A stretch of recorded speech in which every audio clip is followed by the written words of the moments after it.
Climate of Rajasthan. Clear.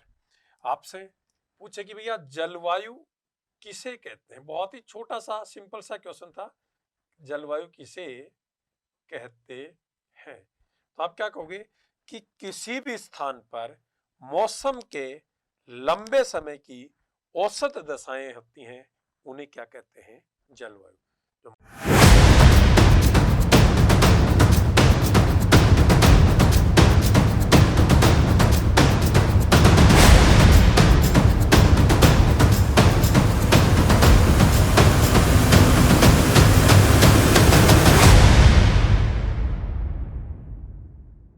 Education defence की परीक्षाओं की तैयारी के लिए एक बेहतरीन प्लेटफॉर्म, जहां आपको मिलता है हमारे सर्वश्रेष्ठ विशेषज्ञों द्वारा एक सही मार्गदर्शन, जो आपको डिफेंस से संबंधित परीक्षा जैसे कि आर्मी, एयरफोर्स, नेवी, पुलिस और अन्य कॉम्पिटिटिव परीक्षाओं के लिए प्रशिक्षित करता है। नमस्कार दोस्तों, स्वागत आप सभी का। दोस्तों हम बात करें राजस्थान की ज्योग्राफी, और राजस्थान की ज्योग्राफी में आज एक नया चैप्टर शुरू कर रहे हैं, और वो है राजस्थान की जलवायु। सारे विद्यार्थी हेडिंग बनाओ, राजस्थान की जलवायु। राजस्थान की जलवायु, क्लाइमेट ऑफ राजस्थान। क्लियर। आपसे पूछे कि भैया जलवायु किसे कहते हैं, बहुत ही छोटा सा सिंपल सा क्वेश्चन था, जलवायु किसे कहते हैं। तो आप क्या कहोगे कि किसी भी स्थान पर मौसम के लंबे समय की औसत दशाएं होती हैं, उन्हें क्या कहते हैं, जलवायु। जो मौसम होता है, उस मौसम के लंबे समय की जो औसत दशाएं होती हैं, इन्हीं औसत दशाओं को क्या कहते हैं, जलवायु कहते हैं। और जलवायु का निर्माण है वो कई घटकों का परिणाम है, कोई एक या दो चीज से जलवायु का निर्माण नहीं होता।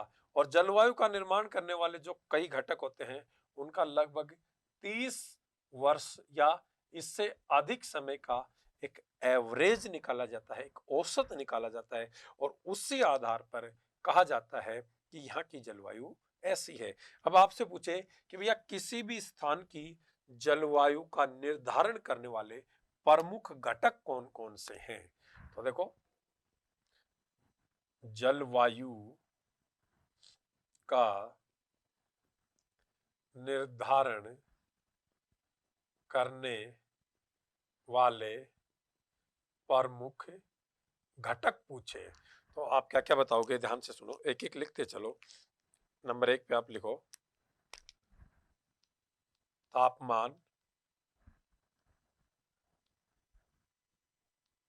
वायुदाब, वर्षा, आर्द्रता, धरातलीय स्वरूप, उच्चावच, समुद्र तट से दूरी, ताप कटिबंधीय स्थिति, मानवीय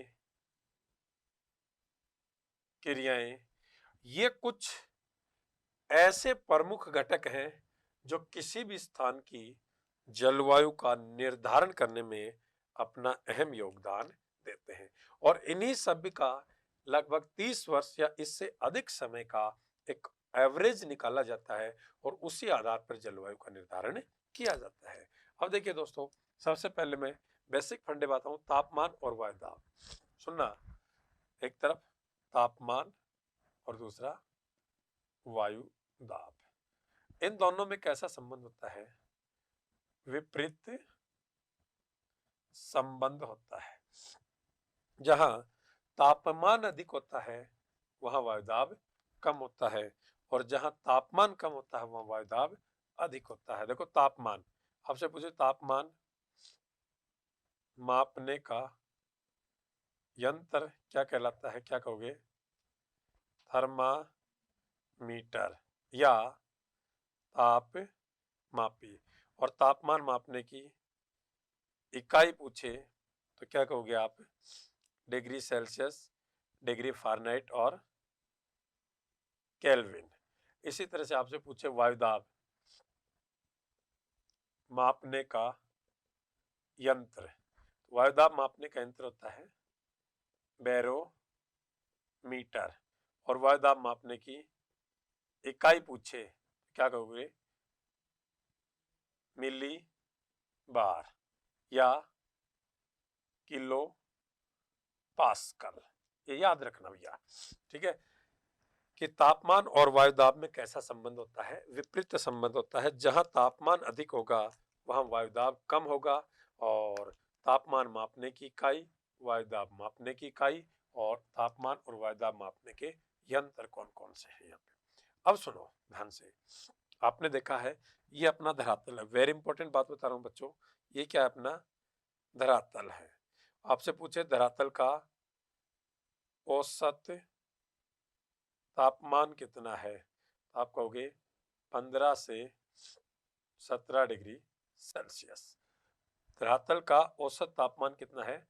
15 से 17 डिग्री सेल्सियस। जैसे जैसे आप ऊपर की ओर जा रहे हैं तो ऊंचाई के साथ तापमान है वो घटता है। ध्यान रखना, धरातल से ऊंचाई के साथ तापमान घटता है, और ये जो तापमान घटने की जो क्रिया है ये लिखना रे। आपसे पूछे धरातल से आप ऊंचाई पर जाओगे तो बताओ तापमान घटेगा या बढ़ेगा?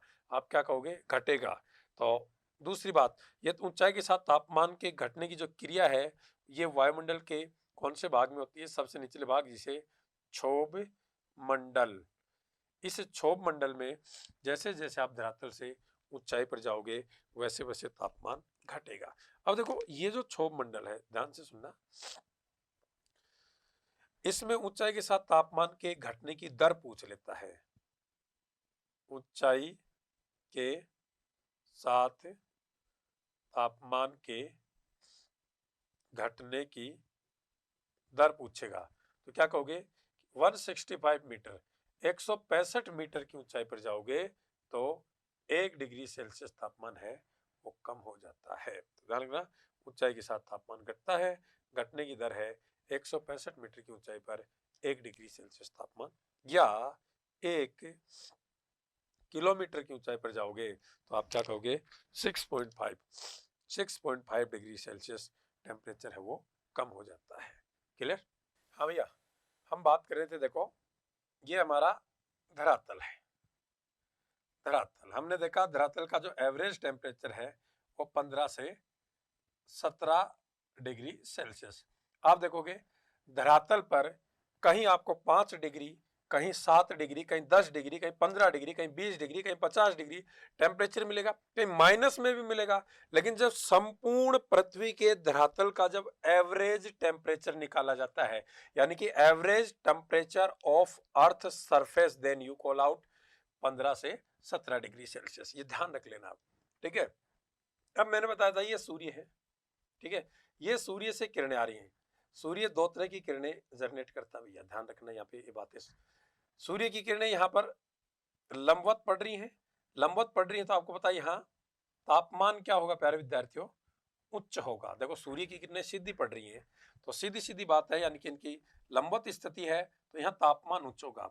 मैंने आपको थोड़ी देर पहले बताया था कि तापमान और वायु दाब में विपरीत संबंध होता है। यदि यहाँ तापमान उच्च होगा तो यहाँ वायु दाब क्या होगा? निम्न होगा। वेरी इंपॉर्टेंट बात है, ठीक है। एक चीज यहाँ देखिए आप, यहाँ सूर्य की किरणें कैसी पड़ रही हैं?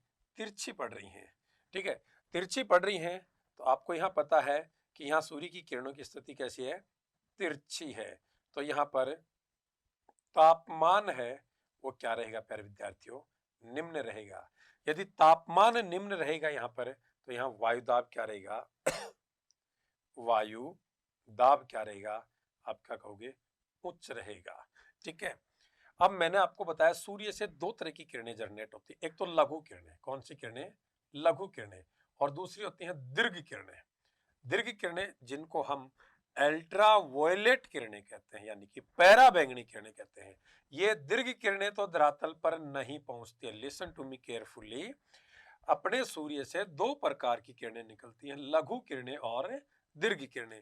दीर्घ किरणों को हम कहते हैं अल्ट्रावायलेट किरणें, यानी कि पैरा बैंगनी किरणें। ये हमारी धरती पर या हमारी पृथ्वी पर नहीं पहुंचती हैं। इन दीर्घ किरणों का बीच रास्ते में क्या कर लिया जाता है? अवशोषण कर लिया जाता है। और इन किरणों का अवशोषण कौन करता है? ओजोन लेयर या ओजोन परत। ठीक है। यदि ये दीर्घ किरणें यानी कि ये पैरा बैंगनी किरणें हैं, ये यदि हमारे धरातल पर पहुंच जाती तो हमारे धरातल का जो टेम्परेचर है वो बहुत ज़्यादा बढ़ जाता, ग्लोबल वार्मिंग की स्थिति खड़ी हो जाती और लगभग संपूर्ण धरातल है वो जलमग्न हो जाता। इसके अलावा मानव जीवन या जीव जंतुओं का जीवन यहाँ संभव नहीं हो पाता। तो आपसे पूछे कि सूर्य से निकलने वाली दीर्घ किरणें अर्थात पैरा बैंगनी किरणों का बीच रास्ते में अवशोषण कौन करता है? आप क्या कहोगे? ओजोन परत। तो सूर्य से ये जो लघु किरणें निकली यही धरातल पर पहुंचती हैं। तो कौन सी किरणें धरातल पर पहुंचती हैं? लघु किरणें। अब जैसे जैसे ये आएंगी धरातल से टकराएंगी, धरातल इनको करेगा ऑब्जर्व करेगा, अवशोषित करेगा। और अवशोषित करने से धरातल क्या हो जाएगा? धरातल गर्म हो जाएगा। तो आपसे पूछे कि भैया धरातल किससे गर्म होता है? तो आप कहोगे सूर्य से आने वाली लघु किरणों से। वेरी इंपॉर्टेंट बात है। धरातल किससे गर्म होता है? सूर्य से आने वाली लघु किरणों से। धरातल के गर्म होने के बाद धरातल से ये निकलेंगी भौमिक किरणें। क्या निकलेंगी? भौमिक किरणें, जिन्हें हम अर्थ वेव्स भी कहते हैं। और ये जो भौमिक किरणें हैं, इन भौमिक किरणों के संपर्क में जो वायु आएगी वो वायु क्या हो जाएगी? गर्म हो जाएगी। तो ध्यान रखना, आपसे कोई पूछे कि भाई वायु किससे गर्म होती है, तो ये कभी मत बोलना कि वायु सूर्य से आने वाली लघु किरणों से गर्म होती है, ऐसा कभी मत बोलना। क्योंकि सूर्य से आने वाली लघु किरणों से तो कौन गर्म होता है? धरातल गर्म होता है। धरातल के गर्म होने के पश्चात यहाँ से क्या निकलती है प्यारे विद्यार्थियों? भौमिक किरणें निकलती हैं। और इन्हीं भौमिक किरणों से के संपर्क में जो वायु आती है वो वायु गर्म होती है। मैंने थोड़ी देर पहले एक बात बताई थी, उस पर ध्यान देना। यदि सूर्य से आने वाली लघु किरणों से वायु गर्म होती तो आपको पता है कि ऊंचाई के साथ तापमान घटता नहीं, ऊंचाई के साथ तापमान बढ़ता। लेकिन वास्तविक स्थिति यह है कि ऊंचाई पर जैसे जैसे हम ऊंचाई पर जाते हैं वैसे वैसे तापमान घटता है। हालांकि ये क्रिया है ये केवल क्षोभ मंडल में ही होती है। और यही कारण है कि ऊंचे ऊंचे जो भी पर्वत हैं वो बर्फ से ढके हुए हैं। और ऊंचाई के साथ तापमान के घटने की दर मैंने बताया कि आप 165 मीटर की ऊंचाई पर, समुद्र तल से 165 मीटर की ऊंचाई पर चले जाते हो तो 1 डिग्री सेल्सियस टेम्परेचर है वो कम हो जाता है। ये वेरी इंपॉर्टेंट बात है। ठीक है। इसी तरह से देखो मैं आगे बात करता हूं तो आपको दो चीजें पता चल गया कि भैया धरातल किससे गर्म हुआ, वायु किससे गर्म हुई।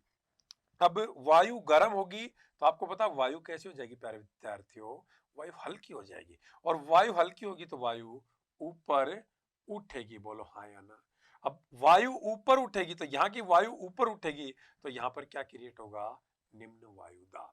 अब यहाँ निम्न वायु दाब हो गया, सूर्य की किरणें लंबवत पड़ रही थी, वायु गर्म होकर ऊपर उठ गई, यहाँ भौमिक किरणें निकल रही है। और भौमिक किरणें तो आपने सभी ने देखी होंगी ग्रीष्म ऋतु में, जब अपन सड़क पे दूर से देखते तो अपने को ऐसे झिलमिलाती हुई आग की लपटें से दिखाई देती है, जो दूर से ऐसे जैसे पानी झिलमिला रहा हो। ये जो झिलमिलाता हुआ जिसे अपन मृग मरीचिका कहते हैं, ये वास्तव में होती क्या है? ये भौमिक किरणें होती हैं, ये अर्थ वेव्स होती हैं। और ये हवा ऊपर उठ गई, यहाँ निम्न वायुदाब।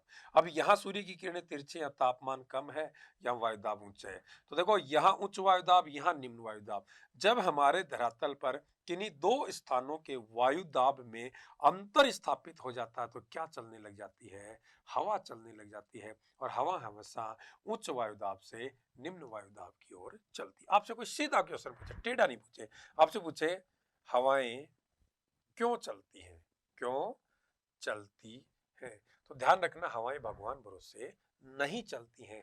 हवाएं जब चलती हैं जब हमारे धरातल के किन्हीं दो स्थानों के वायुदाब में अंतर स्थापित हो जाता है तो हवाएं चलती हैं। और हवाएं हमेशा उच्च वायुदाब से निम्न वायुदाब की ओर चलती हैं। तो आप बता सकते हैं कि हवाएं क्यों चलती हैं, ठीक है। तो देखो अब ये हवा इधर से चलकर इधर पहुंचेगी, ये किसके संपर्क में आएगी, इन भौमिक किरणों के संपर्क में आएगी तो ये वायु भी क्या हो जाएगी, गर्म हो जाएगी। तो देखो वायु का गर्म होकर ऊपर उठना, ऊपर से ठंडी हवा का नीचे आना, नीचे से गर्म हवा का ऊपर जाना, ऊपर से ठंडी हवा का नीचे आना, ये जो एक सर्कुलेशन बनता है, ये एक जो रोटेशन बनता है, इसी रोटेशन को कहते हैं सहवनीय धाराएं। क्या कहते हैं, सहवनीय धाराएं। और इन्हीं सहवनीय धाराओं से क्या गर्म होता है, वायुमंडल गर्म होता है। पूरा वायुमंडल किससे गर्म होता है, सहवनीय धाराओं से। केवल वायु किससे गर्म होती है, भौमिक किरणों से। भौमिक भूमि किससे गर्म होती है, सूर्य से आने वाली लघु किरणों। सूर्य से कितने प्रकार की किरणें निकलती हैं, दो प्रकार की, लघु और दीर्घ। दीर्घ किरणों का बीच रास्ते में क्या कर लिया जाता है, अवशोषण कौन करता है, ओजोन परत। इस तरह से ये पूरा वायुमंडल गर्म होता है। तो आपसे कोई पूछे वायुमंडल कौन सी क्रिया से गर्म होता है, आप क्या कहोगे, सहवनीय धाराओं से गर्म होता है। ये वेरी इंपॉर्टेंट बात थी।